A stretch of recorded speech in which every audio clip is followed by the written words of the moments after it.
think my earliest memory in life was I was a daddy's girl. At that time, I was probably 3 or 4 years of age. And wherever my dad went, I was his shadow. I was raised on the farm. When my dad would go out to milk the cow, I was right by his side. I was raised during the Great Depression, and you know, people didn't have much, and we were really quite poor. But I had a pony, and I had a dog. And he would walk me to the bus stop, and when I got off the bus, when I came home at 3 o'clock, he'd be waiting there for me, wagging his tail, jump up on me. We would run along the railroad tracks home. I'd run in the house, change my clothes, run out to the corral, and bridle my pony. I never used a saddle, and we would just gallop up and down our field there, back and forth with old Ted barking along the side. Did that every day that the weather permitted. They were my 2 best friends. During my grade school years, I was actually quite shy. I was backward. I was raised with older parents, lived out on a farm. And then there was a moment that was a changing moment in my life. And I don't know why, but I'd kind of looked around and noticed the kids at school. And people really like to be around people that are cheerful. And I decided at that time in my life, I was going to be fun to be around. I was going to be the cheerful person. I was going to be happy and do things that people enjoyed doing because I wanted to have a lot of friends. And boy, did it ever pay off, because do I ever have a lot of wonderful friends.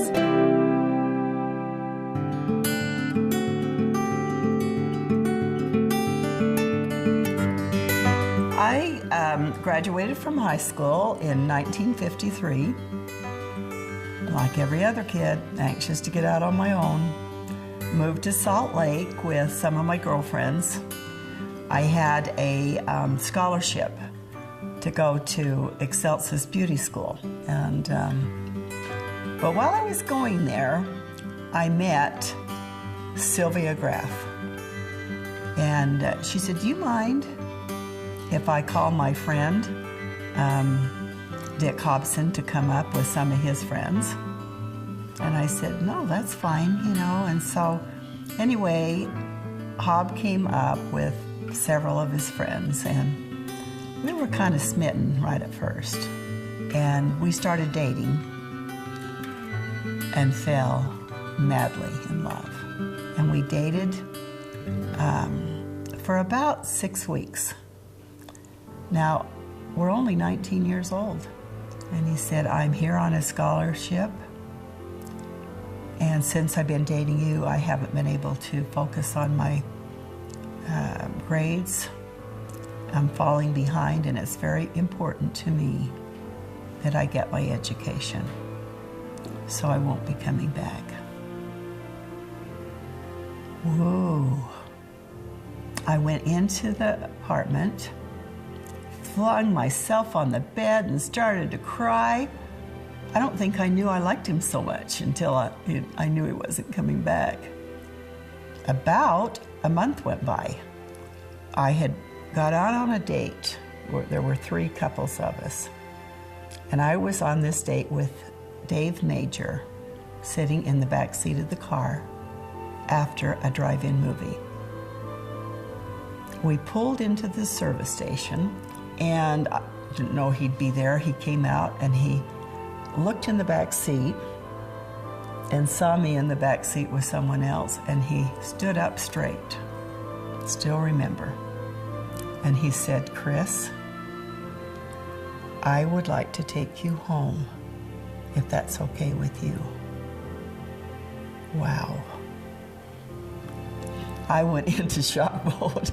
My teeth were chattering, you know, but I knew that this was a changing point in my life. In a few minutes, I just turned to Dave and I said, I'm really sorry, but I need to do this." We got in his little Plymouth, And he said, I don't know how this is going to work, but I want to start seeing you again. So we dated again, like for only about a month, and then he had to go down to Zion Canyon to manage the service station down there. But it was at Zion and out under the stars that he proposed to me and asked me to be his wife. And he continued throughout our life to always court me. Hobbs in my life has really been a charmed life. We've had years of joy and love and excitement, and we've traveled. We've had a beautiful life. We've had a beautiful love affair. Hob and I never leave each other without saying, I love you. And Hob has probably told me 5 or 6 times at least every day that he loves me and I love him. What more could a woman ask for? Every woman wants to be loved.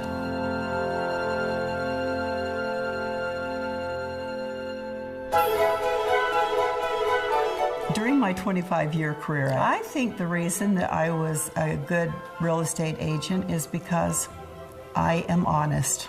And my clients all knew that I was honest, and they knew that I would really literally fight for them to get what they wanted.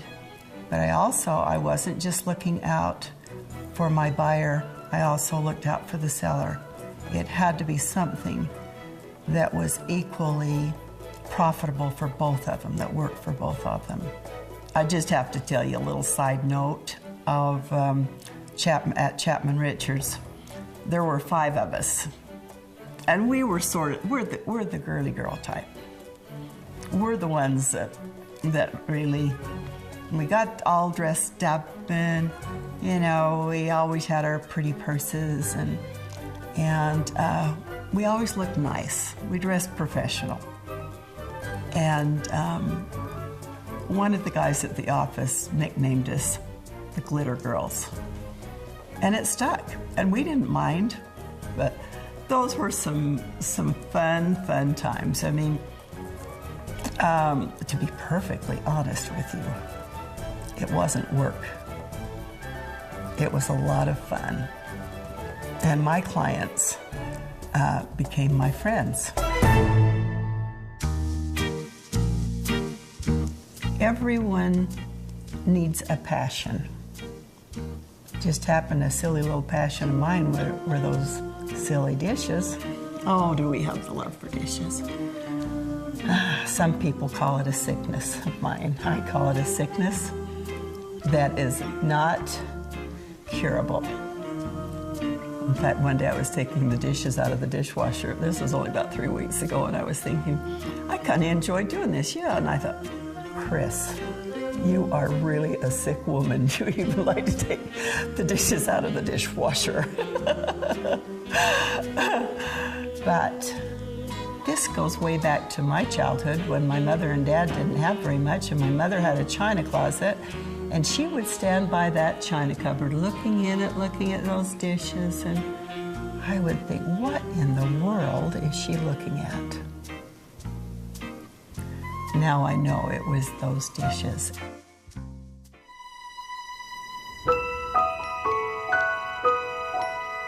Now, when I have a tea party for my granddaughters, this has got to be pretty special.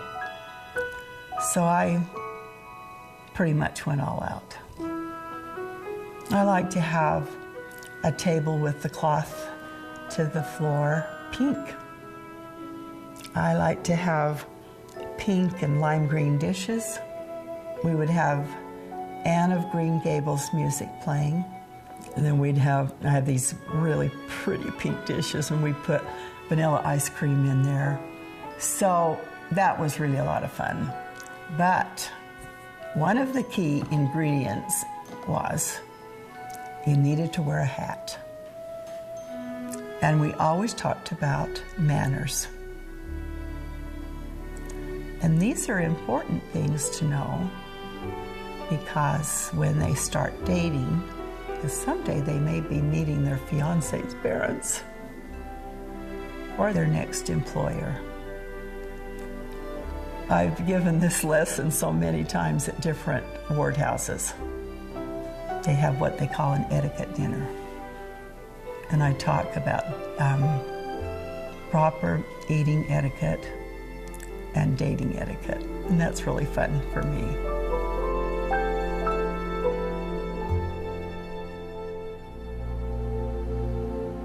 What would I like to tell my posterity?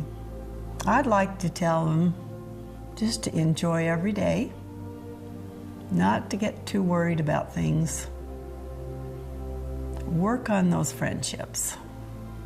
Have many friends, because I really think that's one of the best things I'm going to take from here, is the many friendships. I have so many friends, so many wonderful friends, and I would say, husbands, continue the courtship.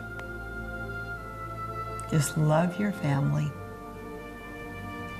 Do the things that make you happy. Don't let time go by without appreciating what you have. I think the world today is far too materialistic. We grew up with very little. We appreciated the little things that bring you happiness. But spend as much time with your family as you can. That's the most important thing. I love my family more than words can say. Now, with this illness of mine, it's like already my life has just kind of, passed before my eyes, and I have so many good memories. And I'm really happy that I don't have a lot of regrets, because I don't. As we finish this, the last thing I want to do is just to tell my family the gospel is the core, the thing that keeps you in balance, the thing that really matters.